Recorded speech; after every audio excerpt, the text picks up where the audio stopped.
പശുക്കളെയൊക്കെ പുഴയിൽ കൊണ്ടുപോയി കുളിപ്പിച്ചു കൊണ്ടുവാ.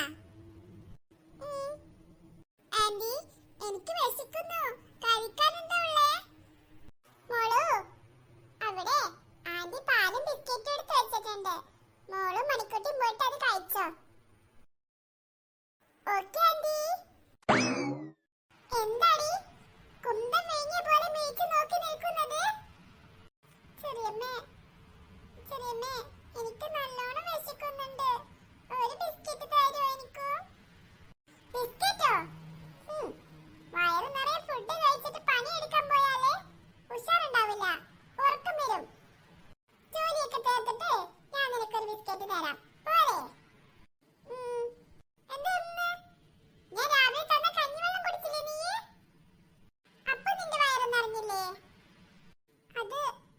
അത് ഞാൻ പശുക്കൾക്ക് കൊടുത്തു ചെറിയമ്മേ. നിനക്കൊരു ഗ്ലാസ് കുടിച്ചിട്ട് ബാക്കി കൊടുത്താ പോരായിരുന്നോ പശുക്കൾക്ക്? മുഴുവനായും കൊടുത്ത് നീ അവരെ അങ്ങ് സ്നേഹിക്കാണോ? എനിക്കൊന്നും വേണ്ട ചെറിയമ്മേ, ഞാൻ ജോലി ചെയ്ത് തീർത്തോളാം. ഏട്ടൻ അവിടെ കിടന്നു ഉറങ്ങുകയല്ലായിരുന്നോ? എത്ര പെട്ടെന്ന് എഴുന്നേറ്റോ? എനിക്കൊന്നൊരു മീറ്റിംഗ് ഉണ്ട് തിരുവനന്തപുരത്ത്, ഞാൻ പറഞ്ഞിരുന്നില്ലേ? അതെങ്ങനെ ശരിയാവും? എന്ത് മീറ്റിംഗോ? മുത്തേ, മുത്തേ, നീ എന്തിനാ ചൂലും എടുത്ത് രാവിലെ തന്നെ ഇങ്ങനെ പുറത്തോട്ട് ഇറങ്ങുന്നേ? ഞാൻ അവളോട് കുറെ തവണ പറഞ്ഞതാ. അതിനെങ്ങനെ പറഞ്ഞ അനുസരിച്ച് വല്ല ശീലവും വേണ്ടേ? ചൊട്ടയിലെ ശീലം ചൊടല് വരെ എന്നല്ലേ പഴമക്കാരുടെ ചൊല്ല്. മുത്തേ, നീ ചായ കുടിച്ചോ? ചായയോ? ചായയൊക്കെ 2 ഗ്ലാസ് കുടിച്ചിട്ടാ അവൾ വന്ന് നിൽക്കുന്നേ.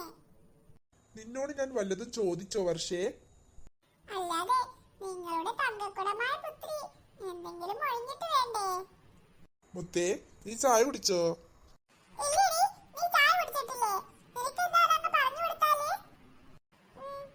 ഞാൻ കുടിച്ചാ. മോൾ ആ ചൂലൊക്കെ അവിടെ ഇട്ടിട്ട് അകത്തേക്ക് പോയിക്കോ, അത് വേറെ ആരെങ്കിലും ചെയ്തോളും. അതെന്താ മീറ്റിംഗിനൊരു പ്രശ്നം?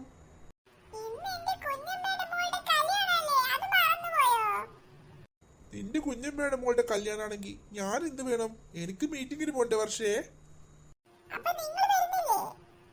വർഷേ, നിന്റെ കുഞ്ഞമ്മയെ ഞാൻ കണ്ടിട്ട് പോലുമില്ല.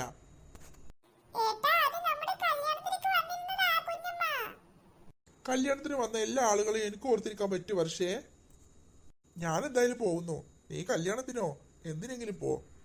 ഇന്ന് തിരിച്ചു വരില്ല, ഞാൻ നാളെ വരുള്ളൂ.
ഞാനൊന്നും വരുന്നില്ല.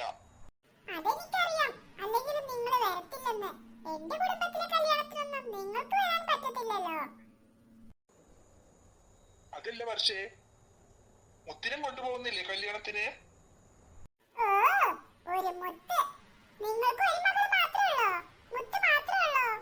നമ്മുടെ മണിക്കുട്ടിയുടെ കാര്യം നിങ്ങൾ അന്വേഷിച്ചോ?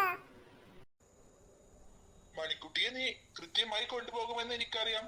മുത്തിന്റെ കാര്യത്തിലല്ലേ നീ സംശയിക്കുള്ളൂ? നാശം പിടിച്ച പെണ്ണ്. എപ്പോ നോക്കിയാലും മുത്ത് മുത്ത് മുത്ത് മുത്ത്. സ്വന്തം മോള് തന്നെയല്ലേ മണിക്കുട്ടി. അവളെ കുറിച്ച് ഒരു ചിന്തയുമില്ല. എപ്പോ നോക്കിയാലും മുത്ത് മുത്ത് മുത്ത്. നാശം പിടിച്ച പെണ്ണ്. വർഷേ, ഞാൻ അതല്ല പറഞ്ഞത്. അവിടെ അച്ഛന് കൂടി ഇല്ലാത്തതാ. അപ്പോ മുത്ത് തനിച്ചായി പോവില്ലേ? അവളെ കൂടി കൊണ്ടുപോ. ഓ, മകളുടെ കാര്യത്തിൽ എന്തൊരു ശ്രദ്ധയാ. അച്ഛൻ അവിടെ ഉണ്ടായിരുന്നെങ്കിൽ അവൾ അവിടെ നിന്നേനെ.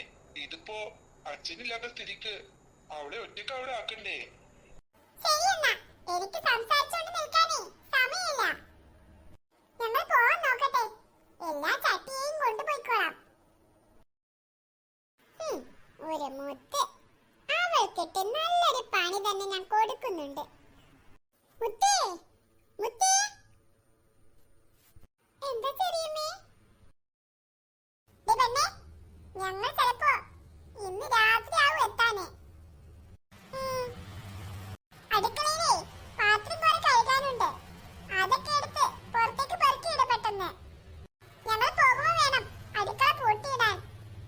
ചെറിയമ്മേ, അപ്പൊ എനിക്ക് കഴിക്കാനോ? എനിക്ക് വിശക്കൂലേ? ഓ, എപ്പോ നോക്കിയാലും തീറ്റ തീറ്റ തീറ്റ, ഇത് തന്നെയുള്ള തനിക്ക്. ഒരു ദിവസം ഒന്നും കഴിച്ചില്ലെന്ന് വെച്ചേ ചത്തൊന്നും പോകത്തില്ലാരും. ഒരു ദിവസം നീ ഒന്ന് ഫുഡ് കഴിക്കാതിരിക്ക്. നിനക്ക് എന്താ സംഭവിക്കുന്നേന്ന് ഞാനൊന്ന് നോക്കട്ടെ. പെട്ടെന്ന് പാത്രമൊക്കെ പെറുക്കിയിട്ടിട്ട് ആ പശുക്കളെ പോയി കഴുകിയിട്ട് വാടി.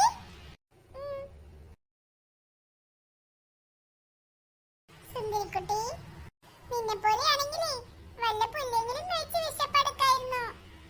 ഇതിപ്പോ എനിക്ക് വിശന്നിട്ട് പാടില്ല. ഞാൻ എന്ത് കഴിക്കാനാ?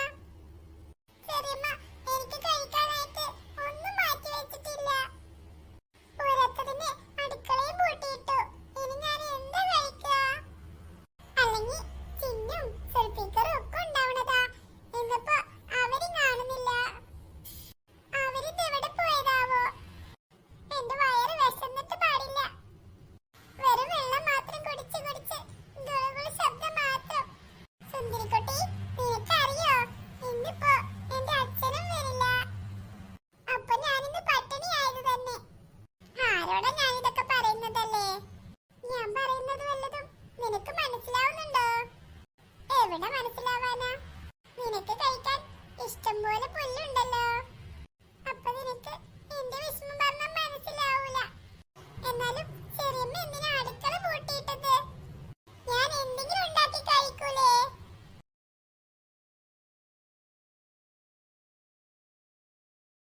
എനിക്ക് വിശന്നിട്ട് വയ്യ. തല കറങ്ങുന്ന പോലെ. കഴിക്കാൻ എന്തെങ്കിലും കിട്ടിയിരിക്കുവായിരുന്നെങ്കിൽ ഈ പാത്രങ്ങളൊക്കെ ഇപ്പൊ തന്നെ കഴുകി വെക്കായിരുന്നു. ഇന്ന് പാർക്കുട്ടിനി കല്ലൂനി ഒന്നും ഈ വഴി കാണുന്നില്ല. നീ കണ്ടാവരെ? നിന്നോടൊക്കെ പറഞ്ഞിട്ട് എന്താ കാര്യം? നിനക്കൊന്നും എന്റെ അവസ്ഥ പറഞ്ഞാൽ മനസ്സിലാവത്തില്ലല്ലോ. തൽക്കാലം കിണറിന് ഇത്തിരി വെള്ളം കോരി കുടിക്കാം. അത് മാത്രമുള്ള ഇപ്പൊ വഴിയുള്ളത്. ഇന്നാണെങ്കിൽ മുത്തശ്ശനി ഇവിടെ ഇല്ല. അല്ലെങ്കിൽ മുത്തശ്ശനെങ്കിലും ഉണ്ടാവുമായിരുന്നു. കൂട്ടുകാരെ, കണ്ടില്ലേ നിങ്ങൾ എന്റെ അവസ്ഥ? ചെറിയമ്മ എന്തിനാണ് അടുക്കള പൂട്ടിയിട്ട് പോയത്? അതുകൊണ്ടല്ലേ എനിക്ക് ഫുഡൊന്നും കിട്ടാത്തത്. ഇനി അവര് വരുന്നത് വരെ ഞാൻ ഒന്നും കഴിക്കാതെ ഇരിക്കണ്ടേ? എനിക്ക് എന്തെങ്കിലും ഒരു മാർഗം പറഞ്ഞു തരൂ നിങ്ങള്. വിശന്നിട്ട് എന്റെ കുടല്